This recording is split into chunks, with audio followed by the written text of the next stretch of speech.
internet! It's time for finals are over, so I can finally film YouTube videos again. So now that finals are over and I'm graduating in a little over a week, is the sound that my anxiety makes.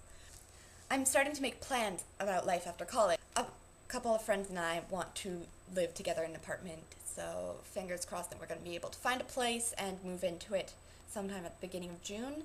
So we've been talking about what kind of place we want and also what sorts of rules we want because, well, different permutations of the four of us have all been roommates. We've never all four lived together, so we wanted to set the ground rules and establish things and start out roommating on a good foot. You know what I mean. So those discussions about what we want out of, like, roommates and what would be annoying to us got me thinking about sort of my weird habits that annoy people. And I was going to make a video about that, but then I started thinking about all the peculiar things I do that I don't think necessarily make me a bad roommate, but they're kind of peculiar. Like, I carry a parasol in sunny weather so that I don't get sunburned. And that got me thinking about how long it's actually taken me to sort of embrace these oddities about myself. And that is what I'm going to talk about today. I was always a very law-abiding child, and my mother is probably watching this and cracking up because I was also a very stubborn child. I'm stubborn as fuck.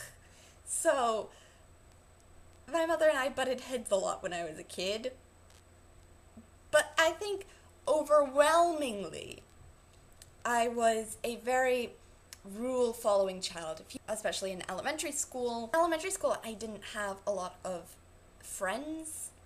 My best friend went to a different elementary school than me, and I sort of had to make new friends every year. So in elementary school, I was very keen on fitting in, and that carried with me into middle school, where I think everyone is just trying to find their niche and fit in with people. And I joined this group of people where we were sort of the theater people, kind of also music nerds, theater music nerds, the poetry club, those sorts of people. We liked things until they became popular. It wasn't cool to like popular bands, so once something got too famous, you had to stop liking it. I know, I was a tiny little hipster. It was a sort of group where if you had a style, you were either punk or goth or emo, and people cared very, very much about the distinctions between punk and goth and emo. So I got along with these people very well, and we had a lot of common interests, and a lot of us became really, really good friends. So this isn't supposed to be like bashing any particular style or groups of friends or whatever.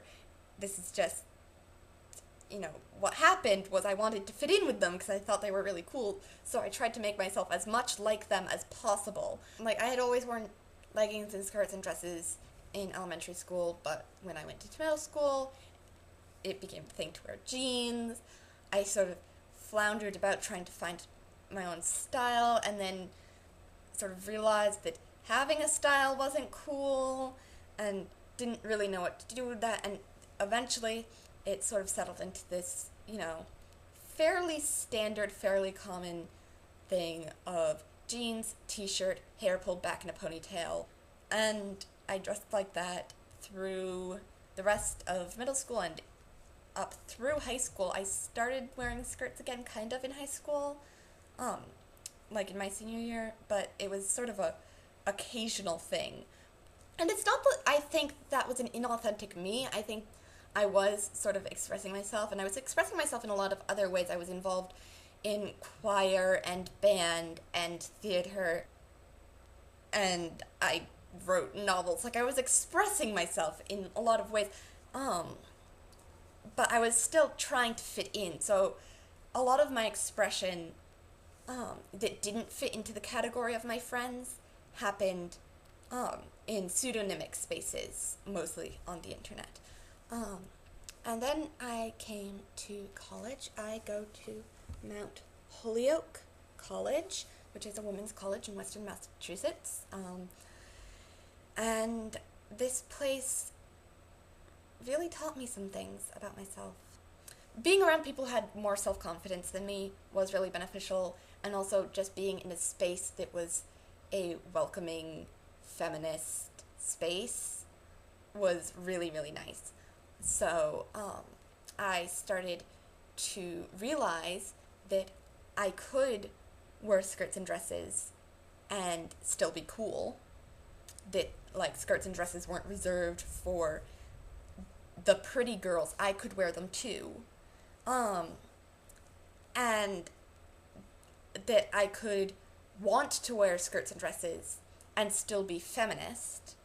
Like, you can believe in women's rights and want to wear a skirt. That's okay. And that I could wear skirts and dresses and still be queer. And still be perceived as queer, which was very important for me at the time. I was sort of really uncomfortable with the idea of people thinking I was straight. Actually, I really valued my queer identity, and having people assume that I was heterosexual was not okay for me. The people I did become friends with sort of nudged me towards embracing the femme side of myself. I think graduation is kind of a time of reflection, so I'm not really surprised that I'm like doing all this looking back on myself, but it is interesting to look back and see the points where individual people helped me find self-confidence, and how my sartorial choices have been an example of my confidence in myself. It's kind of nice to look back and see how much work I put in to being like other people, and now be able to put that energy into being like myself.